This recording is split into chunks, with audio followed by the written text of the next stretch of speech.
Hey guys, I wanted to quickly talk about why postpartum a hinge or a deadlift can often feel so difficult and can quite frankly feel like poop. So, a couple things happen during pregnancy. Our pelvis takes on a more externally rotated position. So, think of this like the pelvis. This is the top, the pelvic inlet, going like this. Reason being, there's a lot of pressure, a lot of things going up in the thoracic cavity. Our abdominals are stretching out. Our diaphragm is not able to kind of coordinate as it once did because we have a baby growing in here. So in order to accept all that additional pressure, the pelvis kind of takes on this more externally rotated position so that the pressure can flow down. So think of this though as the bottom of your pelvic, like the pelvic outlet. So the bottom of the pelvis, you can see how it kind of takes on a narrower type position. So that means that the muscle fibers on the back side, the pelvic outlet, are kind of in a more shortened position. So this is kind of plays into that pregnancy pancake butt we talk about, or where did my butt go during pregnancy? There are postural shifts that happen, of course, as the belly pulls us into a more forward. So our center of mass kind of pulls forward. We tend to clench the glutes and tuck under a little bit. So that plays a role into it too. But also thinking about that because these muscle fibers are really tight and compressed on the backside, we're not able to fully lengthen. And so we have that like grippy tucking under sensation. So postpartum, when we go to deadlift, we're in this very gripped, tucked under. You can think about the sacrum is kind of just pulled under us like this. And so when we go to deadlift, it comes from the back because we have no space to lengthen behind us. The other component is because we are pulled forward, our breasts are larger, our belly is larger, and then in the postpartum period, we're breastfeeding, we're hunched over, we're carrying baby a lot, so our chest is very down and compressed, and then we compile that with this gripped booty, so we're kind of in this type position all the time. So if you are chest down, booty gripped, it's very hard to hinge properly without feeling that in the low back. So a couple cues to keep in mind when we are learning how to deadlift. I know a lot of times we tend to think about lengthening and sending the booty back behind us, but if you are in this gripped booty position, you can tap the wall all day, but it doesn't matter if you're not able to lengthen these tissues on the backside. So a couple little cues to help you as you think about moving into your deadlift. I want you to think about the sternum. Think about a headlight right above here. So there's a headlight facing forward, okay? Then you have a headlight kind of right between your sits bones. If it's helpful to think about a flashlight in your butt, go for it. What I want you to think about is that as you hinge, this headlight faces forward, this headlight faces the wall behind you. These sits bones spread apart. If you go down into your hinge and your booty grips under, then the headlight is facing down. If you flare through the ribs, the headlight is kind of facing up. So we have this kind of tug of war because whatever the sternum wants to do, the tailbone wants to do. These guys want to do this. Think about those cat-cows maybe you've done in yoga at the same time. But what we really want to be able to do is disassociate so that we can open the backside but without flaring the ribs. Okay, so kind of to loop back, when you're going into that hinge, we want to be able to open and sense those sits bones opening behind us. We need these tissues on the backside to let go so our booty cheeks can spread open. That flashlight can shine towards the wall behind me. A lot of times we're tucked under. It takes a long time and a lot of work to let those babies go and allow that length to happen. So we have to get that flashlight behind us. The next thing, this sternum headlight, we're oftentimes very compressed.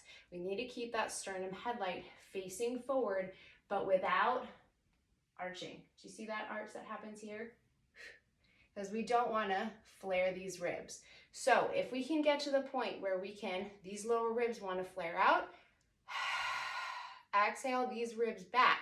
So our thorax, kind of this area, needs to be able to actually push back. That's why we focus on a lot of that posterior expansion, that back body breathing. If your back is tight as all heck, you're not going to be able to get those low ribs down and back. So that's another reason we want to make sure we get some breathing through the back. So getting into that hinge position, I'm going to place my hands on my lower ribs and thinking about exhaling these guys back. Notice the difference. If I'm here, flared out, I'm in that scissored position. My abs are not on. I'm probably arching and feeling this through my low back.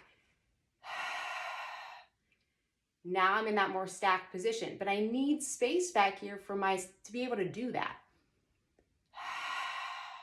Okay, keeping the sternum elevated and facing forward and keeping my booty cheeks open.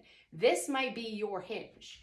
Okay, starting off, you may need to elevate I like a kettlebell because you can grab it, a kettlebell on a block, your barbell on an elevated surface, because you cannot go lower without losing this position.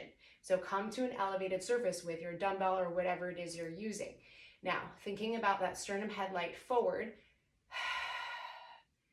and now being able to open the booty cheeks and keep the sternum elevated. Find the weight over your midfoot. A lot of times we fall back on the heels. Find the weight over the midfoot.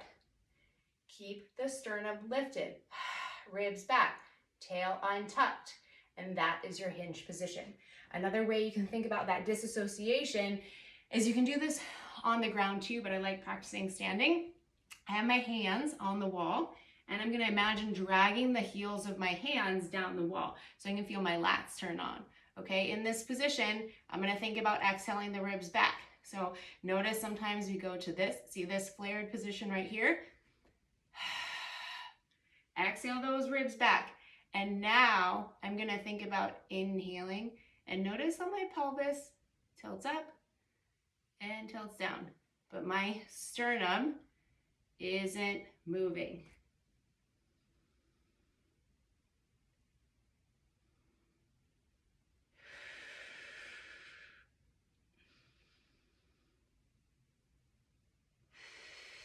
Keep the weight on the midfoot. I'm basically tucking and untucking my pelvis, keeping my ribs back, keeping my sternum headlight forward, pulling on the heels of my hands. You can even practice and see what that feels like. Untuck the booty, free the booty, see that little movement, and take an inhale. Feel where that air and pressure goes. Exhale. Lift pelvic floor in that position. Inhale, keep the booty untucked, flashlight shine straight behind you. And then exhale. It's hard to keep it lifted without flaring through the ribs.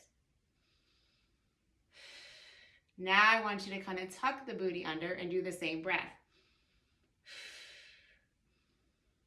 You're not really going to be able to sense any air flowing back into the bum.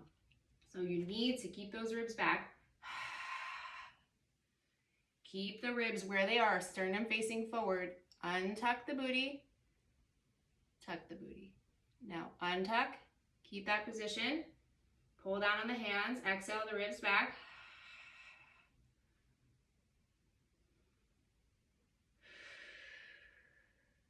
Very hard. That is what you need for your hinge. That is what you need for your hamstrings to come on board, for you to actually feel your glutes and not feel your low back. So to recap, we want to think about that headlight on the sternum, the headlight between the sits bones, and we think about that hinge motion. But if you notice how right away sometimes we want to flare. We need to get into that position, weight in the midfoot, feel the booty open up, those sits bones spread. Exhale those low ribs back, keeping the sternum lifted, gaze up, weight in the midfoot, and this may be your hinge. That's as far as you can go. So elevate the weight. Over time, you can maybe lower and maintain that position. It's hard for me. Keep the tail untucked. That is something to practice, and I promise you, once you get that positioning right, you will feel your hamstrings, you will feel your glutes, you will not feel your low back.